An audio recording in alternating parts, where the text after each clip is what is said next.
ask you about your past. So, you know, like, where have you been?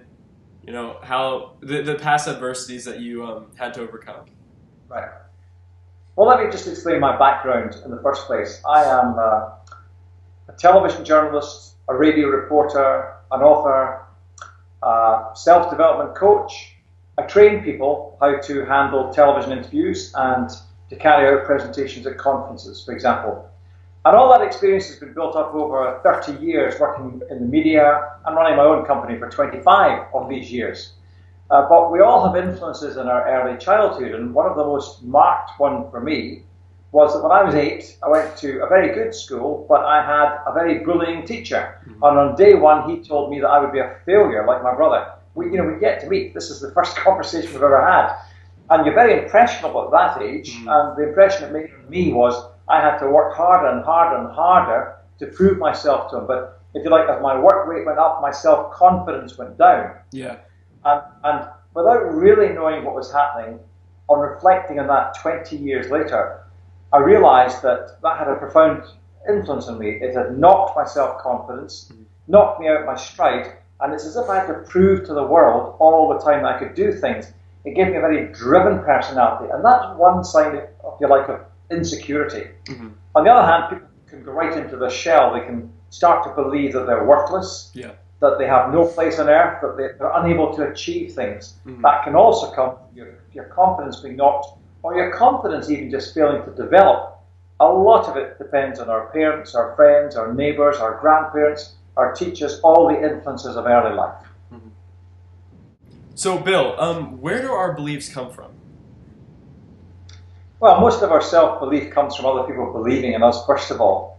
And in the same way, when people fail to believe in us, it can diminish our self-confidence. When people start to believe in us, it increases our self-confidence. So, for all, I had this really bullying teacher in my early years, and he was the only teacher I had for 3 years. At the same school, much later on, I remember a math teacher who said to me in my last year, I know that you feel you're going to fail your leaving certificate math exam. He said, but I believe you're going to pass it. And together we're going to work to achieve that. Now, him just believing in me gave me the self-belief that I could pass the exam, which I did. And then I remember a rugby commentator at the BBC when I worked there for 10 years, but in my very early weeks there, he passed me on the stairs and he said, I've been watching your reports on the evening news. And you think, well, this is a very famous commentator. What does he think? And I held my breath and he said, they're full of facts with very little opinion. Keep it that way. And that was great advice from a very sound, journalistically based commentator. So he believed in me. And then I presented this quirky program from the BBC called World's Strongest Man, which may show in the States. And at the end of each day, the producer would sit me down, normally over a beer, and he'd say, let me tell you what you got right today and what you can do better. That was constructive criticism. So as he told me what I got right, I just listened to him impassively. And then when he told me what I could do better, I lifted my pen and started writing. At the end of the week, he said, why is it that you only take notes on what you can do better? Why don't you take notes on what you did well? And I said, well, that's my job, surely. He said, no, it's your job to improve all the time by doing well tomorrow what you did yesterday, as well as improving. He said, so always remember what you've done well. There's a good lesson for us all, because we all do some things well, but do we ever write them down? Do we ever take note of them? Do we ever tell ourselves what we do wrong? I don't think or rather, what we do right? Yeah. That's the trouble. We tell ourselves what we do wrong all the time, but we seldom tell ourselves what we do right. Absolutely. So, Bill, how do we, build that self-belief? Well, if we're unable to get that influence from the people that we're born into, the family we're born into, we've got to seek out friends who are positive, friends who can affirm us, friends who show us love, friends who show us respect. And unfortunately, the same way that someone can drift into a gang where whoever carries the biggest knife has the biggest respect, you can also join the golf club, the squash club, racquetball. You can do all these things. You can play well at soccer, you can play well at any sport, American football, and you gain the respect of other people. But most respect comes from doing things well. So what we've got to do is we've got to teach ourselves skills. Now, it's my belief that every single person on the planet is capable of doing one thing well. Yeah. And if you can find the one thing that you do well, what we're going to do is build our self-confidence around that and tell ourselves, if I can do that well, I should try something else as well. And so you start to try other things because you know you can do something well, and your self-belief starts to grow.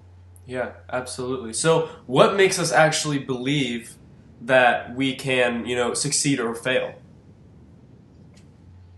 Well, if one of the big influences is other people believing in us, then what we've got to do is we've got to separate out what is genuine, helpful belief from what is cruel criticism. Lots of people want to hand out cruel criticism because it makes them feel better, and that's their problem.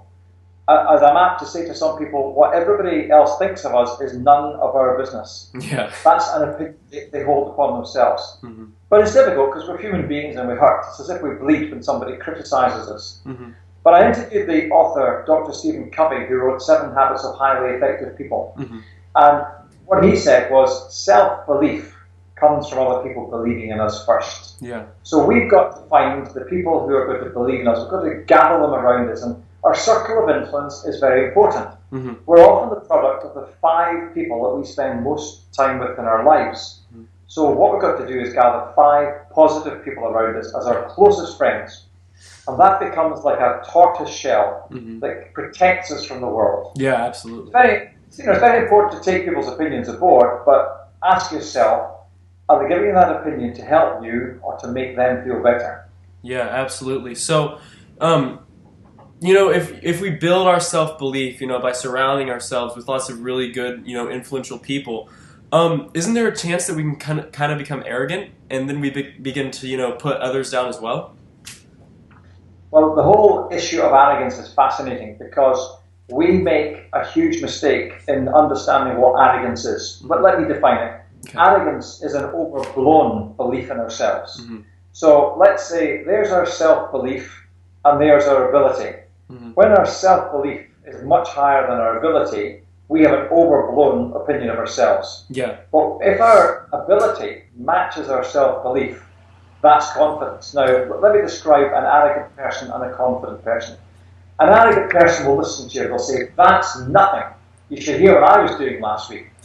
They'll tell you all about themselves. They'll dismiss what you do. They will minimize what you're saying, and they will take to the maximum what they're saying. And really what they're doing is they're feeding their starved nature. They are lacking self-belief. Yes. But the shell they put on is one that would give you the impression that they're confident, that they are confident. In fact, the arrogance is all about lack of self-belief. But let me describe a confident person. They'll say, how are you? How are you getting on? How's the new job going? How's your mother? I know that she wasn't well. And how's your sister getting on? She's got a new job, hasn't she? They'll ask you questions about yourself. And they'll be genuinely interested in you. They'll help you. Yeah. They'll listen to you. Because a confident person doesn't need to prove to you that they are confident. They just are. Yeah. They have a self-belief and an ability that are in step with each other. And we have a huge misunderstanding of this. On training courses I run, I sometimes say to people, if you get children, do you want them to be healthy? They'll say, of course. I'll say, do you want them to be very healthy? They'll say, yes. Do you want them to be extremely healthy? They'll say, of course I do. Then I'll say, let me ask you 3 more questions. Do you want them to be confident? Yes. Do you want them to be very confident? They'll say, yes. And then I'll say, do you want them to be extremely confident? They'll say, well, I don't want them to be arrogant. And I say, that's not the question. I said, do you want them to be extremely confident? Confidence is good mental health. Why would I worry if you were extremely athletic, extremely fit? That's really good for you. So why would anybody worry if you had extremely good mental health? Exactly. Yeah, I totally agree. I love that. That really, hits home with me because, like a lot of people, they feel like they have to build this, arrogance, around them because they really don't have any self-confidence. So they really just build this, fake barrier, and I don't think that's healthy. That's right. And I don't really think. What I'd say. Sorry. What I say is that this shell that people build around themselves, it's like an egg shell. It's wafer thin, and it's built around a fragile ego. Yeah. Because their ego is so desperately weak and vulnerable that if you prod it, it'll explode Yeah. in an angry temper. Absolutely. Flash. Mm-hmm. You see, now, if that eggshell was protecting the ego, that's really what arrogance looks like. Yeah. But confidence is a rock-solid belief in what you're doing. Mm-hmm. A belief that's based on your ability to carry things out. Yes, I totally agree. I love that so much.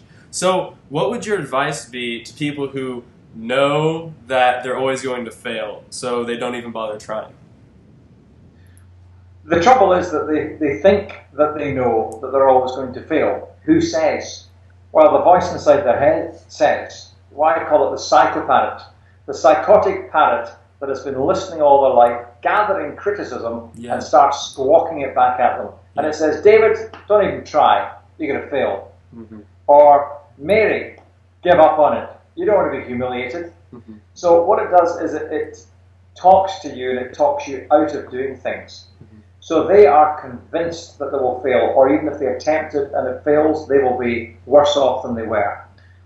But what if that voice inside your head said, you know that this is worth trying. You know that it's worth giving this a shot. You know, I play a lot of sport. I play some tennis, I play squash, I play a lot of golf. I've been in situations many a time when I'm losing. Mm-hmm. Now what do? Do you think, well, I'll stop trying and then I won't be humiliated. I'll just say, look, I'm having a bad day. I've come back from a losing position many, many times and won. Mm-hmm. But then people I've played have come back from a losing position against me and won. Sometimes their self-belief is just stronger than mine. Absolutely. But, I admire the great sportsmen and women of this era, and one of our great British heroes right now is a Scotsman, where I'm from, Scotland, Andy Murray, who won at Wimbledon for the first time. First time a British player had won in 77 years at Wimbledon. Wow. But, in the quarterfinals, he was 2-0 down. Mm-hmm. And he was struggling in the third set. He lost the third set, he's out. In the interview afterwards, he said, I found a way through, and that's all that matters. Yeah. And subsequently, since he's been interviewed, he's been saying, every setback made me stronger. Mm-hmm. Because the psychopath has said, Andy, you've got to do this. You can do this. You're good. You can make this happen. Work harder, train harder, believe in yourself. We're going to win this. Yeah. I would say my advice to everybody is build this voice inside your head from a negative influence into a positive influence. Mm-hmm. And it can sometimes be the parent that you would have liked to encourage you on when your parents failed to do that. Yeah, absolutely. So, I think a lot of people who are listening to this, they're kind of, conflicted maybe, because you're telling them this one thing, but, maybe the way they've been raised is completely the opposite. So what would your advice be, who should they listen to? Because I'm sure a lot of people just have no idea which way to go, I have a golden rule on the golf course, mm-hmm. and that is never take advice from somebody who's a worse golfer than you. Now, if I extend that to life, I would say, why would you listen to somebody who's clearly more screwed up than you are? Yeah. And, sometimes we're just born into that circle. Mm-hmm. Sometimes we have made friends with people who are more screwed up with us. Yeah. And we've got to have the courage to turn off, stop listening to people who happen to be close to us. Mm-hmm. Now, by the way, give people a chance. Yeah. But if they constantly fail you, tell yourself, is this person taking me closer to what I want in life or further away? Absolutely. And if it's the second, if they're taking you further away, you've got to put a bit of distance in between you and them. Mm-hmm. Another great thing to do is to read books. Now, I've been a fan of reading self-development books for 30 years or so on. Yeah. My library of books extends to about 150, but I happen to know your mother has more than 2,000 in her library. Yeah, she has a lot.